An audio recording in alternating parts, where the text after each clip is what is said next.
Okay, let's get into it. We're continuing our deep dive, looking at the historical flow of these foundational texts. And today, we're really zeroing in on the 2,000-year history of Israel. Hmm. Our mission is pretty sharp. We want to unpack the fundamental difference between uh, two streams of belief that were running side by side through that whole history. Because when you pull back the layers, it seems like the whole narrative really rests on this one core conflict. That's absolutely right. The Old Testament is not a monolith at all. It shows us these two competing visions constantly in tension. Okay, so what are they? Well, the first is what we could call the foundational, the pure Hebraic stream. It's focused entirely on the rigorous practice of something we call contract law. Contract law. That was the original mandate. But then there's a second vision, which is really a profound institutional deviation. It started kind of quietly with the monarchy, with the Davidic line, and it centered everything on the temple and on ritual sacrifices instead. And that's what you define as the Judaic stream. That's the Judaic stream. So you're arguing this deviation, this historical fork in the road, it didn't just end 2,000 years ago. It actually flowed right into modern faith traditions. It did, because the faith traditions that reached us here in the West, they were heavily, heavily filtered through Hellenic or, Greek culture. Okay, a Greek lens. Exactly. And the critical point is it never purged the institutional focus it inherited from that later Judaic stream. So it's a blend, a kind of Hellenic Judaic mix. That's the perfect way to put it. So when we talk about, say, the kingdom of God today, so often the focus is overwhelmingly on the afterlife or on the end times. Justice as a purely spiritual or future event. Right, it's something that happens later. And that narrow focus is a direct, untransformed remnant of that Judaic perspective, which frankly used temple ritual to bypass the immediate social demands of the original contract. So if we're trying to get back to that original intent, the pure stream, as you call it, how do we correct for that historical blend? You have to go back to the history. The Hebraism-based faith is the key, really the only key, to interpreting Scripture properly. We have to realize that interpreting the text is the same thing as interpreting its historical application. I see. So the text and the history can't be separated. They can't. If you ignore how the contract was actually put into practice or how it failed, you just risk becoming another blind guide. That sets a pretty high bar. Okay, so before we jump into Abraham, let's define that core term. What exactly is this contract law? What makes it so different from, say, just a set of religious rules? That is the crucial distinction. Contract law, at its core, is a legal framework. It's the law of the state, a blueprint for governance.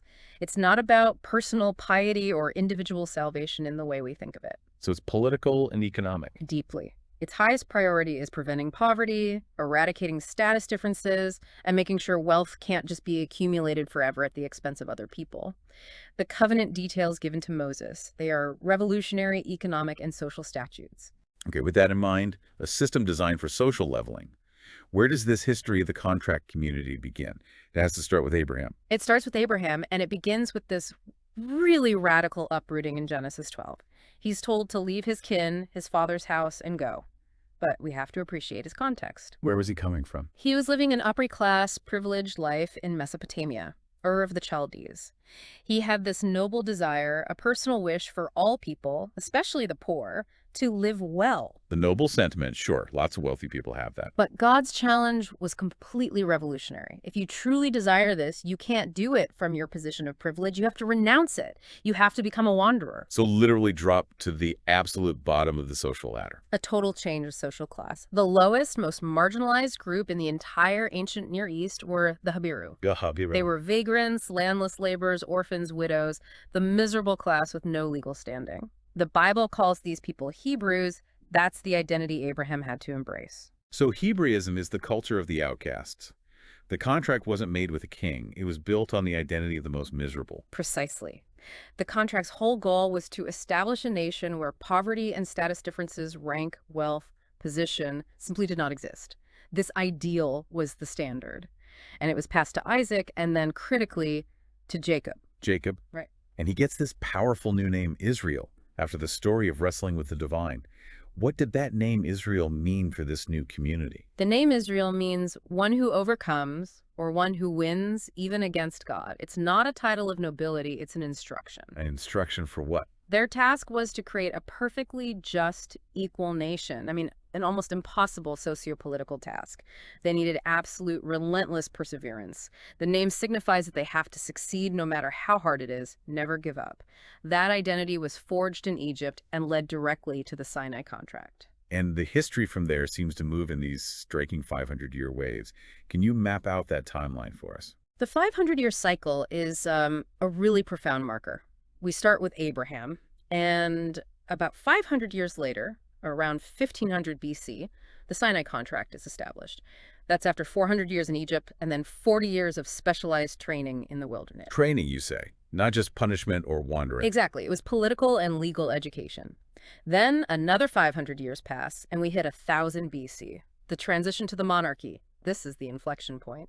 And the next 500 years. Tragically, 500 years after that, around 500 BC, the nation is completely destroyed, taken into exile. The cycle ends in total catastrophe. Let's focus on that inflection point, 1000 BC.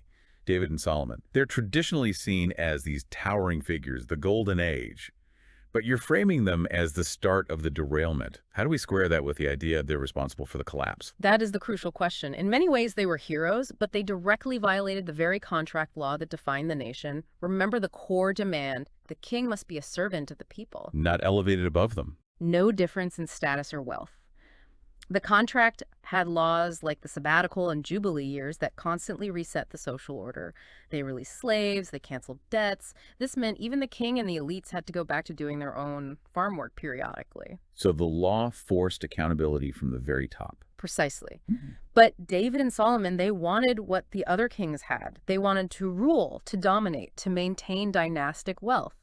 And they realized pretty quickly that the contract law made that kind of oppressive status impossible, so they initiated a shift. A subtle shift. What was the trade-off? How did they manage to rule like other kings, but still appear devout? They substituted social justice for ritual devotion.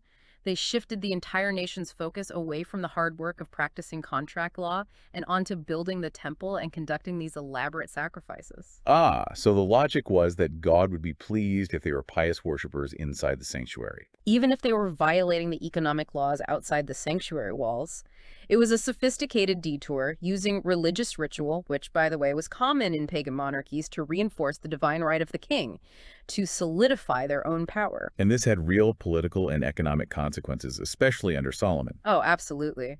Solomon's legendary wealth, often seen as a blessing, it was financially devastating for the average person. It was financed by their suffering. How so? He implemented crushing taxation. He had 12 districts, and each one had to supply his massive court for an entire month out of the year. Life became economically unbearable for the farmers and the laborers. It turned the ideal of the Habiru nation into a mirror image of the Egyptian oppression they'd fled. So that economic pressure, not just a spiritual failure, is what caused the nation to collapse right after Solomon died. It did. The people revolted almost instantly. The nation split, which led to centuries of civil war. The severity of the violation is reflected in the outcome. This tiny nation suffered a complete annihilation. They lost their land, their people, and their sovereignty. David and Solomon are the primary culprits for that destruction. Wow. Okay, so after that destruction and the exile, the community returns around 500 BC. They're under immense pressure, especially from Greek culture. What did they do to maintain their identity? How did they create a secondary set of laws? During that post-exilic period, under that intense pressure from Hellenic culture, the community created what we call the Judaic law. It was initially a defensive reaction. A survival mechanism. Survival mechanism. To avoid being assimilated, they codified specific rules that would set them apart. Things like strict Sabbath observance, detailed kosher food laws. It was all about maintaining separateness. So it's critical we keep these two things distinct. There's the original Sinai contract law, focused on justice and equality. And then there's this later Judaic law, focused on rules, rituals, and identity markers. That distinction is paramount. And it gives us the context for the New Testament.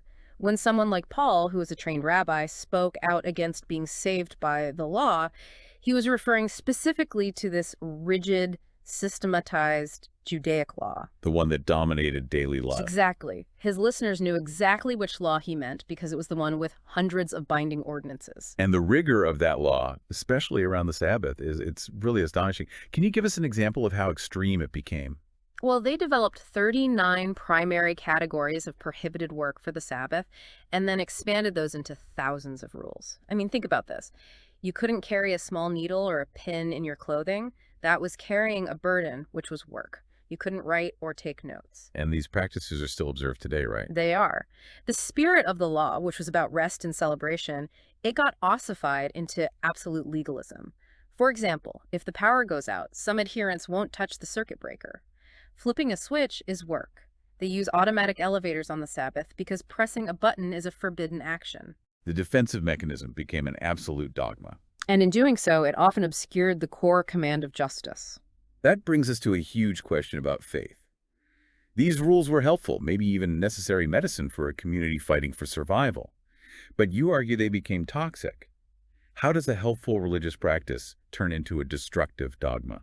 It's the principle of the medicinal herb. We call it the drug and poison principle. Okay. A potent herb has medicinal power, but it also has toxicity. It's only a remedy when the specific disease is present. If you keep taking the medicine after the disease is cured, the medicine doesn't heal you. It becomes a poison. The drug transforms into the disease. Exactly. The Judaic law, the rigid Sabbath, the kosher rules, that was necessary medicine to survive the crisis of the exile and Hellenization. The catastrophic failure was that the community didn't return to the spirit of the original contract law once that crisis passed.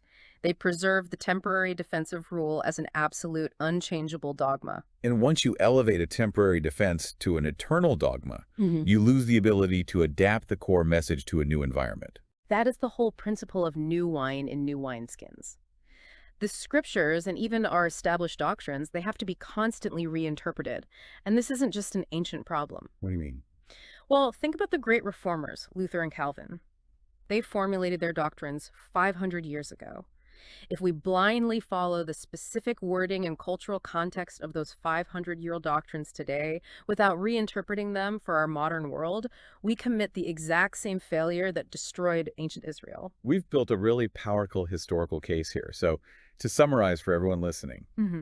understanding this history, the 500-year cycles, the real meaning of Hebrew as an outcast identity, and this catastrophic shift from contract law to man-made dogma is the non-negotiable background you need to interpret what comes next. Absolutely. This process of differentiating between the core contract principles, justice, equality, and the inherited time-bound dogma is essential for every listener today.